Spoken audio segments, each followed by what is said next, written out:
Canadians in general and Westerners in general, we tend to see it's just a problem. So what we want to do is we want to get rid of it as quickly as we can. It's kind of like a flat tire. When you get a flat tire on your way somewhere, it's just like, oh man, and all you want to do is get it changed as quickly as possible to get on with the real part of living, which is the drive to where you're going. And the same thing happens here. We never sit enough in the suffering. We try to, so if that's the view, if you think of suffering only as an inconvenience to your life, then you'll actually never grow in suffering because you won't sit in it long enough to grow. You'll either become bitter and say, gosh, why me? Why does this keep happening to me? How come so-and-so seems to have such a good life? Why me? So you just become bitter. Or what happens is you just try to seek immediate relief. So you never sit in the darkness, as we talked about on Friday, long enough to see what you're meant to see. And of course, no meaning in suffering means you'll never heal through suffering. It'll kind of remain an open scab for a long time, generally speaking. And what's funny is this, though. We don't really want answers. When we're suffering, we don't want intellectual answers. All we really want is the cry of the heart that says, I want to stop being sad. I want to stop hurting. I want to stop being angry. I want to stop whatever that suffering is that we're bearing. And so this is why Easter is very important, because Easter tells us that suffering is not accidental. Suffering is not something without meaning, but actually a healthy life in this sinful world includes suffering. And that's bizarre. It's very countercultural. It's, at least in Western Canada, if you go to parts of the world where, that aren't Western, in Africa, in parts of Asia and such, you'll find that people are much hardier when it comes to suffering. You know why? Because they expect to suffer. They know. I remember talking to somebody who had, I think it was 11 pregnancies, and only 2 of the kids lived. Now, it's terrible, no matter what culture you're in. However, a Westerner sees that and struggles to bear up with it. Someone in Africa or some other spot of the world where this is expected says, well, we knew they weren't all going to live. And so they're more accustomed to it. Easter, however, tells us something important. What we can't forget is this. God chose to have Good Friday. See, why did God not simply say, if the purpose was to keep Christ alive, why bother killing him? But God's plan, his happy ending, included his own suffering.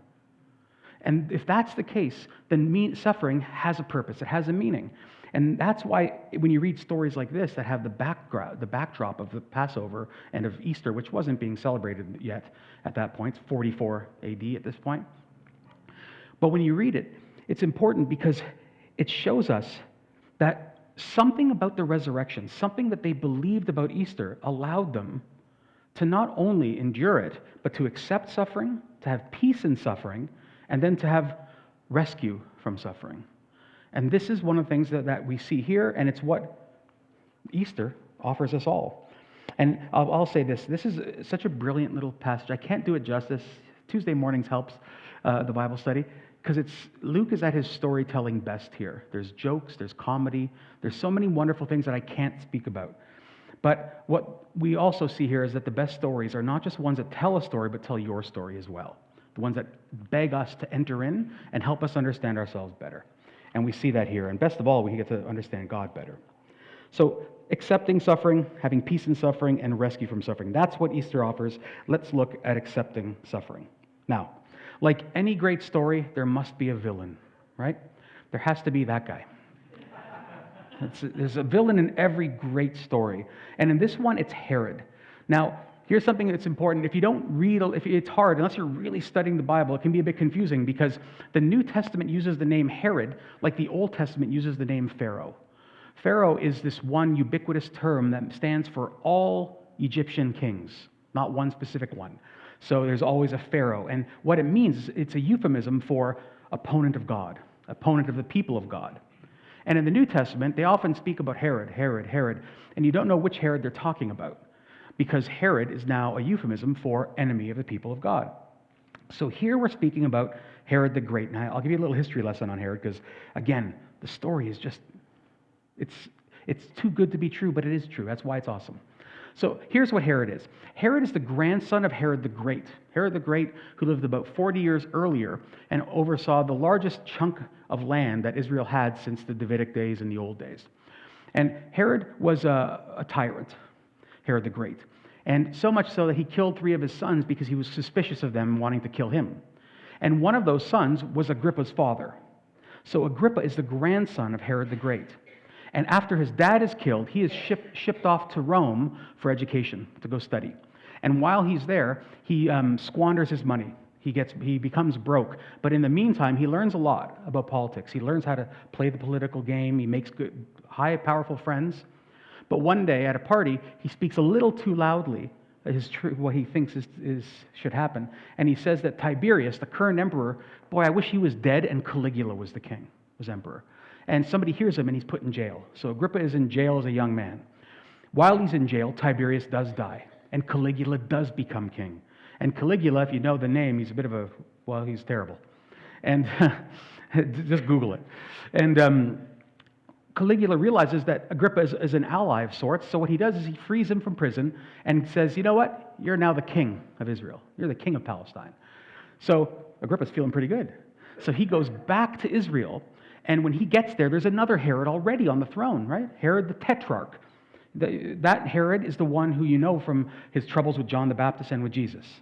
So when he has this other Agrippa show up, he's like, hey man, I'm the king. And Agrippa says, not according to Caligula. So Herod the Tetrarch and his wife Herodias, they go to Rome to protest. But Agrippa's not a fool. He has sent letters ahead that say, hey, watch this guy. He's disloyal. He hates Rome. So what happens? He gets to Rome. Caligula sees Tetrarch and says, you're no longer the king. Out he goes. He's stripped, and Agrippa becomes king. Caligula is assassinated not too long into his reign because he's horrible. And then the next king or emperor is Claudius. And Claudius was an old classmate of Agrippa's in Rome. So he grants him all the lands that Herod the Great used to have. So now Agrippa, here in 44 AD, at this point when this is happening, has as much power as anyone has ever had. And by all accounts, he's a really good politician. He's shrewd. He loves Jerusalem. He loves Israel. He tries to follow the laws of Israel and all the sacrificial laws. He's pious. However, historians like Josephus and even Luke paint a slightly different picture of Agrippa. They say, yes, he did all those things on paper, but he's actually very crafty, he's brutal, and worst of all, he's very insecure. He's a man who needs to have the approval of people. First of all, of people better than him, the fact that the emperors love him, make him feel good, but he needs the approval of his people as well. And so because he needs that, and listen, how do you remain king in Israel at this time? You do it by keeping the country at peace, because Rome doesn't want any trouble. And so Herod decides to keep it at peace, especially around Passover, when the juices are flowing.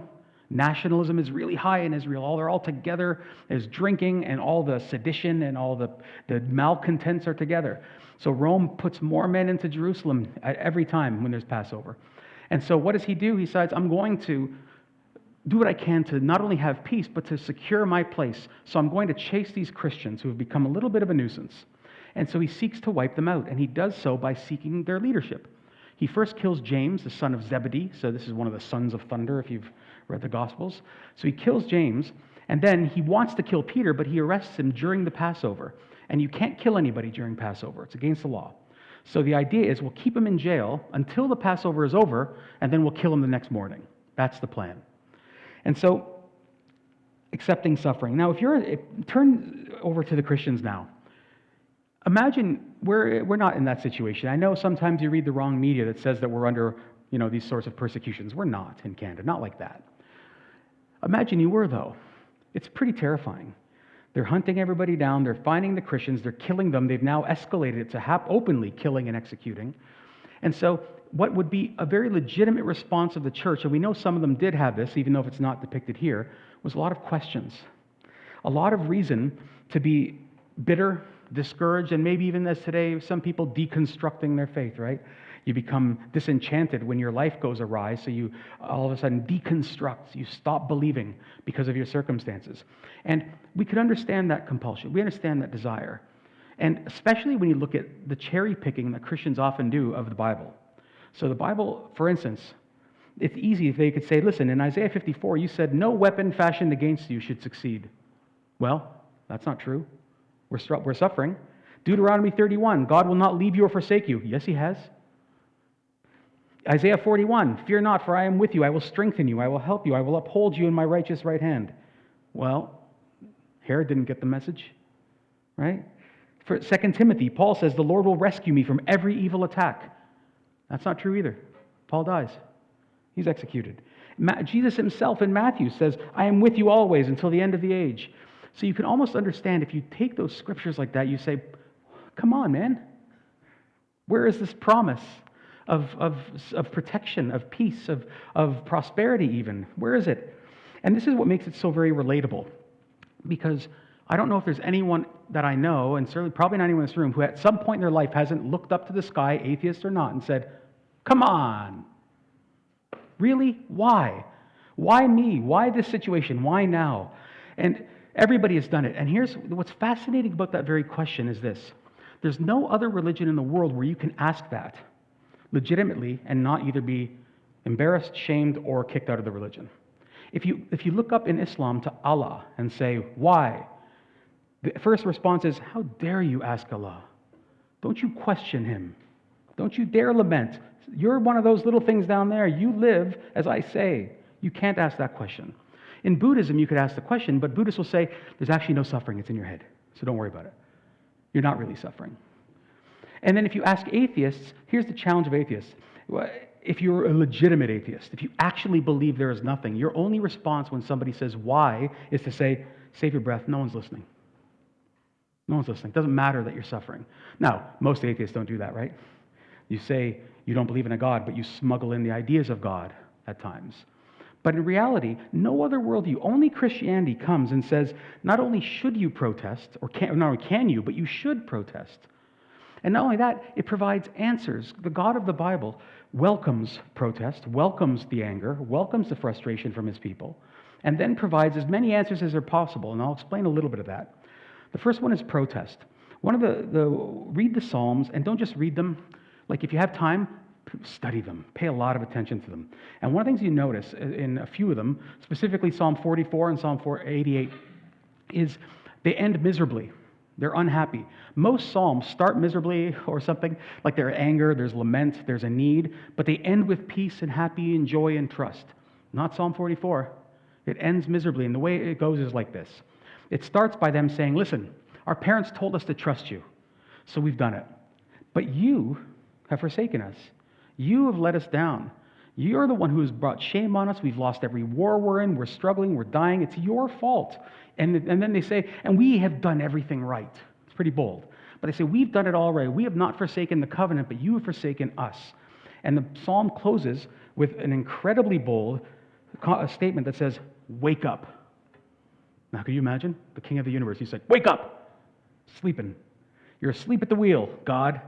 And that is exactly what Israel says. And I know as Christians, you're like, oh, I can't say that. I disagree. If that's what you're feeling, God actually says, I'd rather have you lament and yell at me than go off and say there's no such thing as God. And so as long as Israel's even praying that way, they're still praying. There's still an assumption that someone hears. And not only are we permitted, the very fact that that's in the Bible tells us that we're allowed to talk that way to God. Right? That's why it's legitimized there. But not only that, a Jewish scholar, David Blumenthal, says this: as God is a jealous God, demanding loyalty from us in covenant, so we, in our searing humiliation, demand. We transform our anger through the covenant into our moral claim against God. As God is angry with us in covenant, so we are angry with him in covenant. We experience a true anger, which becomes a true moral claim rooted in our mutual covenant debt. Now, he's not saying God is wrong. What he's saying is, when God covenants with us, if you're a Christian, and for him as a Jew, he says, well, God is, there's a covenant that is both ways. We say we will love God, serve him, worship him only. But God, in return, promises things to us. He makes promises about loving us, about securing our future, giving us a future, all these things. And so, says Blumenthal, when you don't get those things, you have a couple of options. You can stew in bitterness, or you can just go to God and say, what happened? Maybe I'm misunderstanding God, but this is what it looks like you said, and it's not going on. And as crazy as it sounds, God seems to want us to go to him with those questions, rather than just stew and leave. And that's the only, you don't find that anywhere. In fact, not only should we, but if you live in this world that is marred by sin, you ought to rage against it once in a while. Atheist or not, Christian or not, you ought to look at the world and say, what's wrong with this world? Something doesn't seem right with it. And Christians are allowed. See, Christianity not only allows for you to protest, but it provides you a vocabulary for it in the Psalms, and then it even gives you a mechanism through which to protest, which is prayer. Christianity is not these other religions. It's the only one that takes seriously your suffering. And now, when God offers answers, that's a protest. So he allows you to protest, but then he also offers answers. Now, the answers may not be what you like, but here's what we do know. If you're suffering, any point in your life, if you're struggling, if you're a Christian, okay, if you're a Christian, this is important. If you're a Christian, you cannot be suffering because God is angry with you. People will say, God must be angry with me. No, we just did Good Friday. All of his anger was poured out on Christ. If you're a Christian, he has no anger left for you. Therefore, any suffering you're going through as a Christian is meant to be redemptive and to help you become more like him. It's discipline, not punishment. And it takes a great deal of maturity for somebody to know the difference, because a child who is disciplined may think it's punishment. But the difference is what you believe to be of your father. What do you believe of your father? Does he love me or does he not? And if you are in relationship with God, you are his child, in which case he disciplines you. He will use the suffering to do something, to make you more like him. He won't let it have its way. Suffering and evil want to ruin you.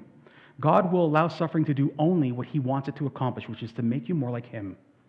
And he puts a fence around evil. I won't allow it to be successful in everything it wants. In fact, I will turn it to something that is good, which is what he does at Calvary.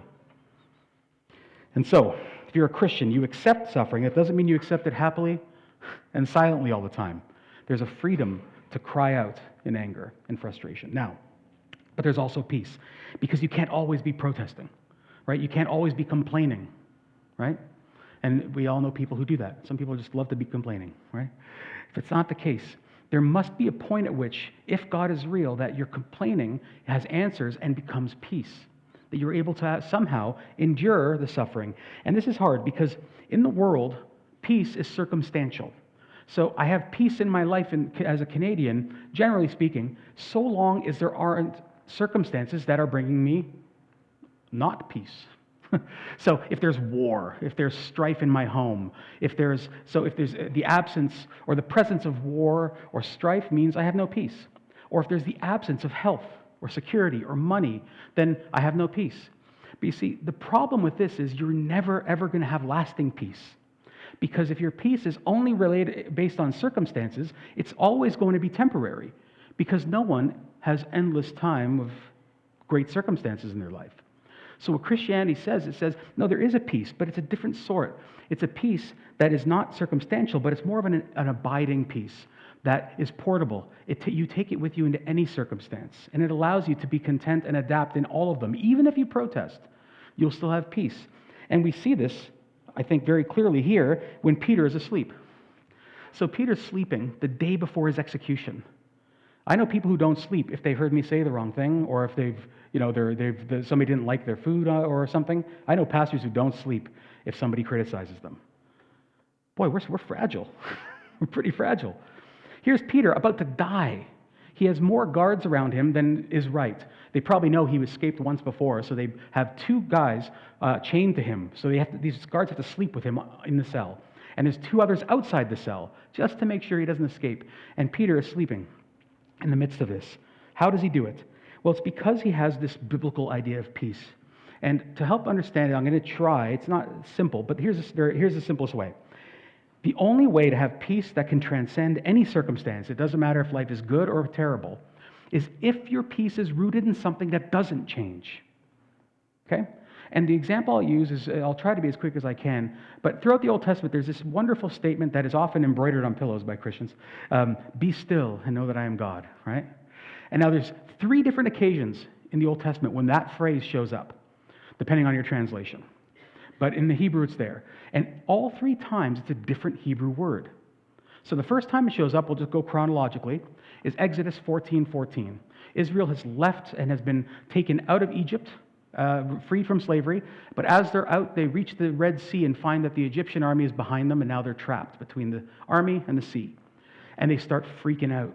They start screaming and yelling and lamenting. Why did we leave? Why didn't we just die in Egypt? Why did you bring us out? They're complaining. And Moses yells, as we've got here, the Lord will fight for you. Only be still. Now, the word there that is used is the word harash, and it means shut up. It literally means be quiet. So he's like, gosh, all your talking is evidence of your anxiety. You're just so scared you're talking. If you just close your mouth for a minute and watch God, you're going to find he's your helper. So that's the first be still. You can have peace if you know God is your helper. The second time it shows up, and remember, these three will show you kind of a more of a whole picture of who God is. The second time is in Psalm 37:7, which is similar to the more classic one in Psalm 46. It says, be still before the Lord and wait patiently for him. Now, in this one, the word is damam, and it means literally to stand still and be rigid. And the context of the psalm is that the psalmist is feeling envious. He's seeing bad people prospering. He's like, man, those people are horrible, and look how well they're doing. And the desire, the temptation when you see bad people doing well and good people suffering is to want to do something about it. What you want to do is you want to take that good guy, that jerk, and you want to knock him down a peg. Or you want to do something to elevate yourself. One way or the other, you want to act. And God is saying, stop it. Be rigid. You have to trust me. Trust that I am just. God is just. He actually knows better than you what's going on. God doesn't look at the world and say, I'm going to excuse that one. I'll let him be a jerk. It's fine. God is perfectly just, the Bible says. And so, two aspects of peace: knowing God is your help, and he is just. And the third one, Psalm 46, verse 10, the classic one, be still and know that I am God. This comes in the context of some sort of a national defeat. The nation has struggled. If something has happened that has caused a great harm in the land, we don't know what the context is exactly. And this is the word rapha, and it means to let go, to grow slack. So the idea is something has occurred that has made you tense up and grab onto it. You have to let go and trust that I am God and not you and not the circumstances. And today, one of the things I hear the most, I see the most in not just myself, but in all of us, is the evidence of the poor impact that media is having on us. Because the media, it doesn't matter I don't care what you're listening to, guys. I don't care what you're watching. Everybody has an agenda, right? We know this. Everybody has an agenda. And whatever you're listening to, if you're not careful, and how do they get clicks? They get clicks by making you think that the world is out of control. I remember I worked for a tax company, and I was at my first marketing meeting, and what they were asking us to do? The first thing they said is, how do we make Canadians think that they don't know how to do their taxes so we can do them? So let's just basically tell them, no. Remember the home renovation tax credit? Who remembers that from a number of years ago? Listen, 90% of the returns that we did were people with 1T4 who were doing no renovations. But we didn't tell you that. We said, too complicated for you. You're a dullard. Let us do it. We'll take care of it for you. And we created doubt. And what happens when you look at the media, and if that is your source of diet more than the Bible, more than God, more than prayer, then what happens is you start to believe the world is out of control.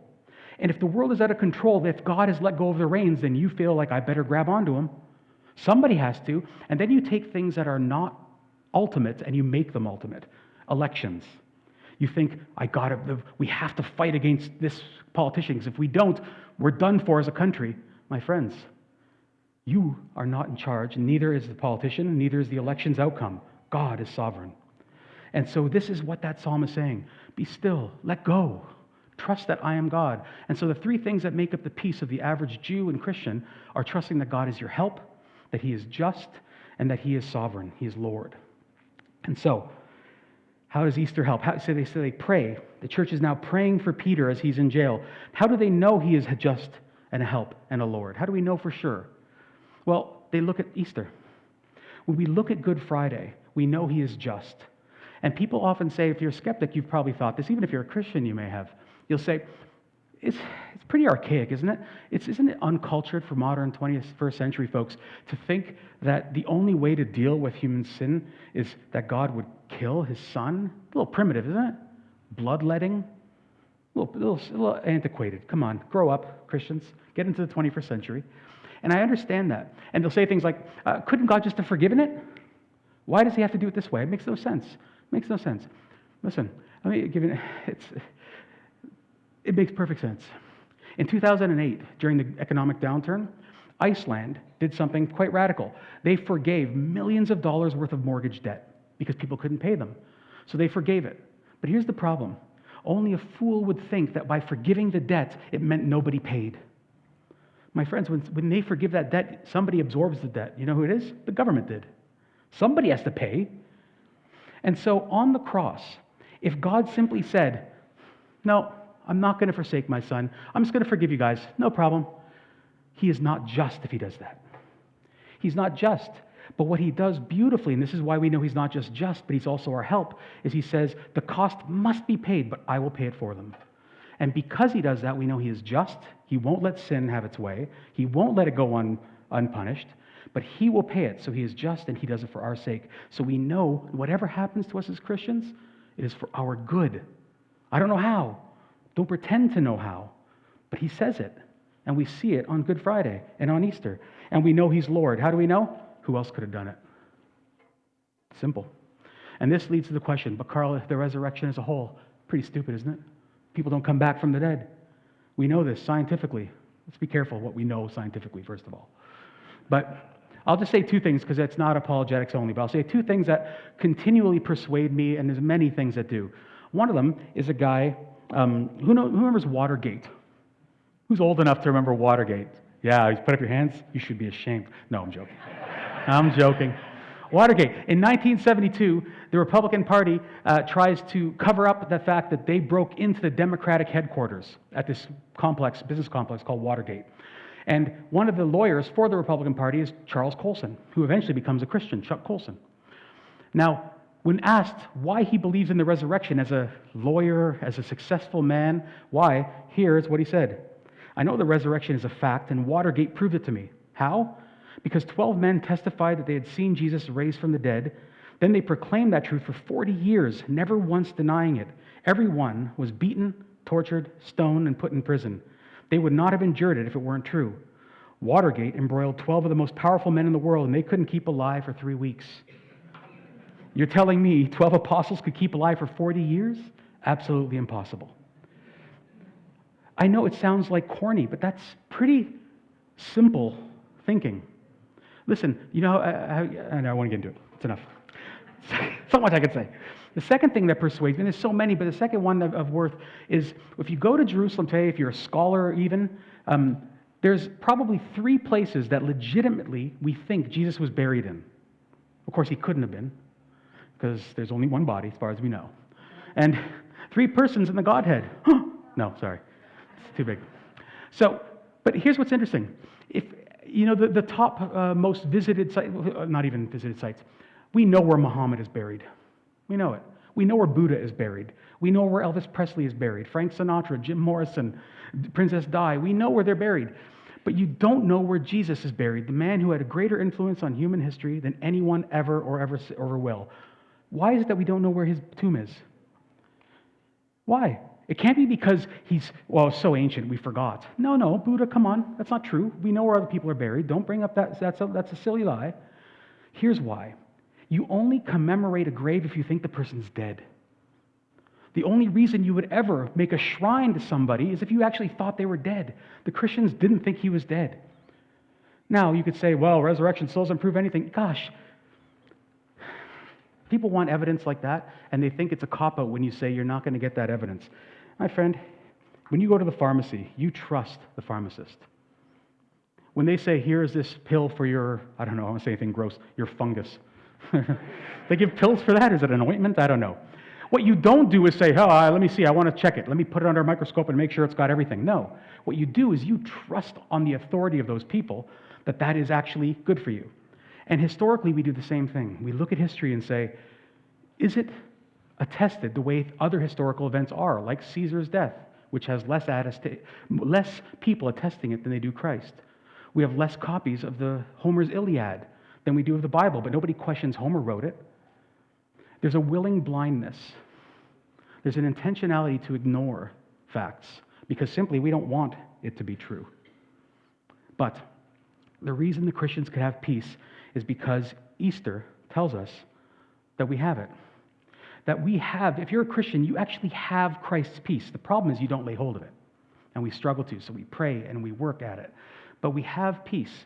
And so you can be sleeping in the midst of these things. And lastly, rescue. So if there's no hope of an end to suffering, then we are just a punching bag. See, if Christianity just says, suck it up, but there's no hope of it ever ending, if there's no end to suffering, then all you are being told, and Marx would be right, it is the opiate of the masses. You're just being lulled to be willing to take a beating from the government and those with power. But Christianity says the opposite, that there is hope, not only hope to end suffering, but there's a reason for the suffering. And I'm going to use a book that may sound a bit strange. If you're a parent, you know this book, I think. It's called We're Going on a Bear Hunt. Remember that book? I don't know how old it is, though. But it's written by a guy named Rosen. Michael Rosen? Yeah, Michael Rosen. And not a Christian. But the book is very simple. They're going on a bear hunt. They're going, which is pretty stupid, by the way. Right? Hey, kids, like I'm going to take my 3-year-old with me. Come, let's go hunt a bear. Anyway, I never really questioned the logic of it, and I read it to my kids. Anyway, so they're going on a bear hunt. But as they're going, they find obstacles. They find deep mud and winds and forests, all these things. And the repeated refrain through the book is, can't go over it, I can't go under it, we have to go through it. And Rosen was actually intending to use this as a sort of a metaphor for dealing with trauma. You can't heal unless you go through the valley of darkness. And Christianity agrees with this. The Bible agrees with this idea that the hope comes through the suffering. That the hope is sweeter because you have suffered. And that if you don't go through the suffering and the struggling, the sweetness of the hope and the joy that comes with the relief from it is something you miss. And so, and Easter does this. Easter changes the way we suffer because it promises an end to the suffering and a joy afterwards, a resurrection.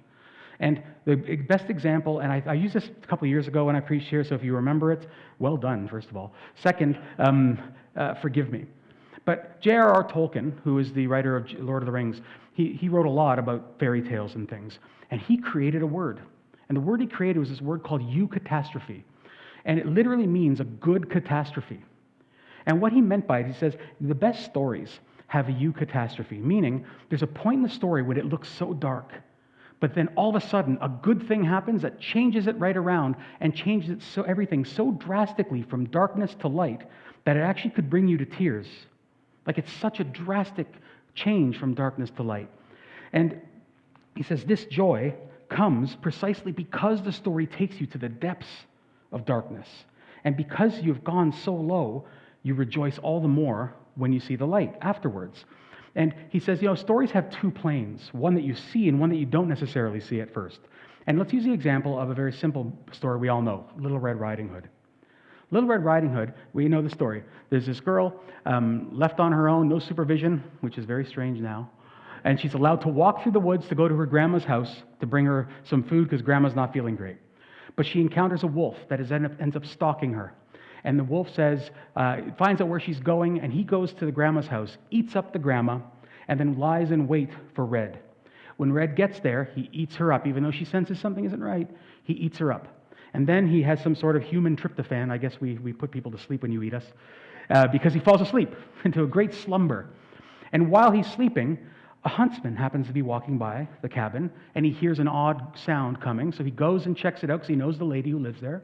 And when he finds it's a wolf and he hears the screaming of the people inside him, he guts the wolf and rescues the two. Great children's story. Eh? The Brothers Grimm are awesome. So, now, here's what's going on.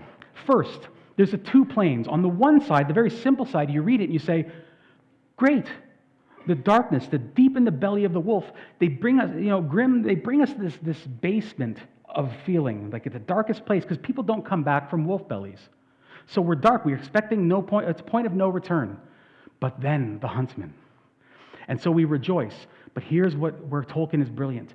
He says it's not just that. Once you've seen that, you then never will see the story the same again, because you can't read the story from the start anymore without knowing the huntsman's making his way. And the whole time, we're being brought down in despair as she's walking into the mouth of the wolf, literally. I know it looks dark, but he's coming. He's coming. And so we see that not only is there a eucatastrophe, but it was inevitable that it would happen. And Christians, when we see the cross at the resurrection, we now look at life differently. We say, gosh, life sucks. Life can be hard. It can be very painful and difficult, but I know he's coming. He came and he's going to come back and secure it all. And so the cross, says Tolkien, is the greatest eucatastrophe of all. It changes the way we suffer. Because think about this. At Easter, you and I were swallowed up in the belly of death. And here comes Christ to our rescue and digs us out. He rips open the belly of death and comes out not only with us, but with the keys of life and death, says Revelation 1:8. So he comes back with the keys, meaning he now determines who lives and dies. And because we know that is coming, I can accept suffering as much as I don't like it. I can protest, but I have to accept it. I can have peace in suffering where it seems illogical because I know there's a rescue from suffering. So if you're a Christian, no matter how dark life appears, the rescuer is on his way. He will arrive. If you're not a Christian, Jesus knows your suffering. Nobody knows your suffering better than him. He knows it. And so he hears and he wants to answer all those cries. He wants to rescue you, so run to him. He's the only hope you have. And he's waiting. Let's pray. Oh, Lord, thank you for that